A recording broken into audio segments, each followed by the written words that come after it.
लोगोफोर जेब्ला आफगानिस्तानखौहाय फुरा दुनियानो बायफ्रुनाय नोजोरजों नायदोंमोन, नाथाय भारतआ बेबायदि खालामबाय ना आफगानिस्ताननि खाफालाल' सोलायनो हागौ, बरंस फुरा सेन्ट्रेल एसियानि पावार बेलेन्सआनो सोलायनो हागौ। आरो बयनिख्रुइ साननो गोनां बाथ्राया बे जे बियो सान्थियै मिडियानि लाइफलाइनआव फैयालासे मावगासिनो। रावबो थालानो गैया जे भारतआ मा खायदा खालामदों, ना खालि पाकिस्तानखौल' खाथि खालामगोन, बरंस चीनखौबो साननायनि लैथोआव गब'होगोन। दा आङो नोंथांमोननो फुरा काहानि खोन्थानो थांगासिनो दं। भिडिअखौ जोबजासे नायलां, अब्ला नोंथाङा गुबुन सोरनावबा सोंनांगौनि जेबो गोनांथि गैबावलिया।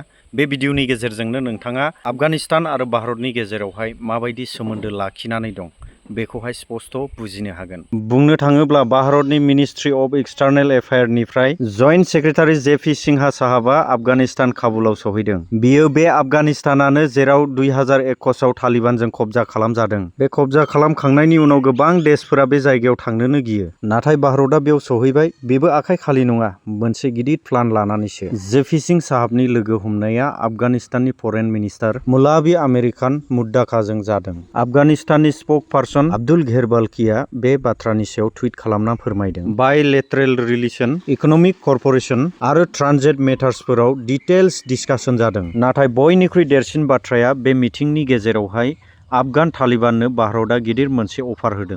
Use Chabahar port. दा नोंथाङा साननो हागौ चाबाहार पर्टआ इन्डियायाव सिगांनिफ्रायनो प्रजेक्ट दंखायो होननानै, आरो बेयाव मानि गोदान बाव? लोगोफोर फारागा बेल'। आफगानिस्ताना पाकिस्ताननि कराची आरो ग्वादार पर्टआव गावसिनि बेफारखौ निर्भर खालामनानै थायोमोन। नाथाय पाकिस्ताना माब्लाबाबो आफगानिस्तानखौ फोथायनो हाया, आरो आफगानिस्तानाबो पाकिस्तानजों थांलाय फैलायनि गोबां टेनसन। फारसेथिं ग्वादार पर्टआव चीननि दखल, आरो सम सम बेयाव उग्रपन्थिनि गाग्लोबनायबो जायो। बलुचिस्तानावबो चाइनिज वारकारफोरनि सायाव बम खुबैदेरबाय थानाय जायो। बेबायदियावनो भारतआ सिरि सिरि आफगानिस्ताननो अल्टारनेटिभ होबाय, चाबहार। बियो मोनसे पर्टल' नङा, बियो मोनसे गोदान लामासो, जेराव आफगानिस्तानखौ सिदा लैथोजों कानेक्सन खालामो, पाकिस्तानखौ निर्बल खालामाजासे। मानो होनोब्ला आफगानिस्ताना जेरैथिंबो बेंखनजानाय। बिनि सारिगिदिं Pakistan, Iran, Turkmenistan, Uzbekistan, Tajikistan आरो साखाथियावनो रिडरनि गेजेरजों चाइना। नाथाय सी एक्सेस गैया। बिनिखायनो लैथोजों बारस'नायाव ना पाकिस्तानानो नांबावो ना इरान। दा इरानावहाय इन्टारनेशनेल सेंक्सन नांबाय थादों, नाथाय भारतआ चाबहार पर्ट बानायना होबाय। ना खालि बियो आफगानिस्तानसिमल' सौहैनायनि गेट, बियो भारतनि थाखाय फुरा सेन्ट्रेल एसियासिम सौहैनायनि मोनसे गेट जाबाय। आफगानिस्ताना बे बाराव बुजिनो हाबाय जे पाकिस्ताना फोथायजाथाव नंला। भारतआ बेखौबो बुजायबाय जे नोंसोरखौ गाबोन पाकिस्ताना जुदि ट्रेन्जेक्सन बन्द खालामनानै ब्लेकमेलिं खालामोब्ला नोंसोर मा खालामगोन? तालिबानआ गावसोरनो बे बाथ्राखौ बुजिनो हाबाय जे पाकिस्ताना भरोसानि लाइट गैया। दा एसे उनथिं थांनि। आफगानिस्तानाव तालिबानआ फैनायनि सिगांनो भारतआ $3 आरब इनभेस्ट खालामखांखाबायमोन। 500नि बारा डेभेलपमेन्ट प्रजेक्ट, जेराव स्कुल, इउनिभार्सिटि, बान्दो, लामा आरो बिनि गेजेराव आफगान संसदखौबो बानायना होबावदों। आफगाननि मानसिफ्रा दासिमबो बे भारतनि मददखौ गोसोखाङो। नाथाय बे बाथ्राया आलादा जे आफगानाव तालिबान फैनायनि उनाव भारतआ एसे फावसायनांदों। नाथाय दा फिन थांखिया चालु जाफिनबाय।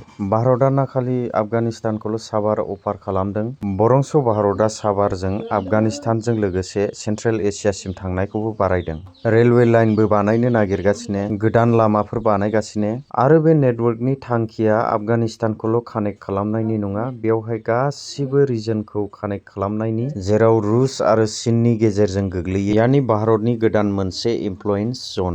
दा साननानै नायदो, गाबोन जुदि आमेरिका, इउरप नङाब्ला बबेबा मोनसे देशआ आफगानिस्तान नङाब्ला सेन्ट्रेल एसियायाव माबा मोनसे प्रजेक्टनि थाखाय थाङोब्ला, मा बिसोरो पाकिस्तान जानानै थांगोन? न' चान्स। बिसोरो चाबहार जानानैनो थांनांगोन। बियो मोनसे भारतनि गेम। सफ्ट फ्लावार प्लास ट्रेक डिप्ल'मेटिकनि ककटेल। आरो मोनसे इन्ट्रेस्टिं बुस्थु, भारतनि डेलिगेसनाव सासे महिला दैदेनगिरिबो दंफायोमोन। तालिबान बायदि गिथावना शासनाव भारतनि सासे महिला दैदेनगिरि थांनाया बियो बिराद गिदिर मोनसे डिप्ल'मेटिक स्टेटमेन्ट। बेयावनो दिन्थियो जे भारतआ मोनसे बरसा गोनांल' नङा, बियो फियरलेसबो। पाकिस्ताना माबायदि हालोदाव दं? जेब्ला भारतआ अमृतसर, लाहौर जानानै आफगानिस्ताननि थाखाय ट्रेन्जिट करिडर खुलिनायनि बाथ्रा रायज्लायदोंमोन, पाकिस्ताना क्लियार माना खालामदोंमोन। भारतआ बुंदोंमोन मोन्नैथिंबो लाब जागोन। पाकिस्ताना बुंदों जों खहाखौ सैसोगोन। नाथाय अब्लाबो भारतखौ लाब जानो होनाय नङा। दा नायदो, भारतआ सिदा अल्टारनेट लामा बानायनानै पाकिस्तानखौ बाइपास खालामबाय। ग्वादारखौ चीनना गेम चेन्जार बुङोमोन, नाथाय दा गावनो ब्लुज बुङो। ग्वादारनि खादाया लाथिख' जाबाय। चीननि सिमाङा बलुचिस्तानावनो खावजाजोब्बाय आरो भारतनि प्लानआ इरानजों जागासिनो। आफगानिस्ताना दा साबारनि गेजेरजों भारतजों कानेक्सन जागोन आरो मोनसे गोदान सार्केल बानायगोन जायहा चीन आरो पाकिस्ताननि गोजानाव थागोन। दा भारतनो सेन्ट्रेल एसिया सौहैनो पाकिस्ताननि गोनांथि गैला। साबारनिफ्राय लानानै आफगानिस्तान, उजबेकिस्तानसिम गोदान नेटवर्क बानायबाय। बियो मोनसे प्लानल' नङा,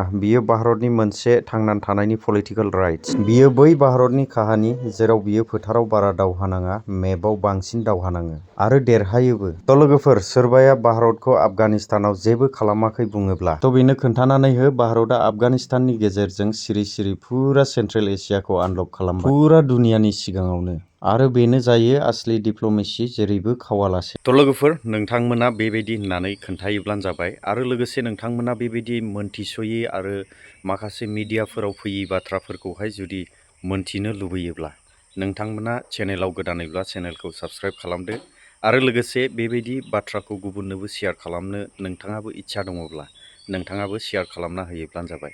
मानो होनोब्ला साबस्क्राइब आरो शेयार, मोनसे लाइक होनाया नोंथांनि थाखाय गोलाव टाइमबो नाङा, समबो नाङा, दसेनो जायो। जुदि नोंथाङा बेबायदिखौ मोजां मोनोब्ला बे खामानिखौ मावना होयोब्लानो जाबाय। आङो बेसेखिनि भिडिअखौनो लानानै फैदों। Thank U.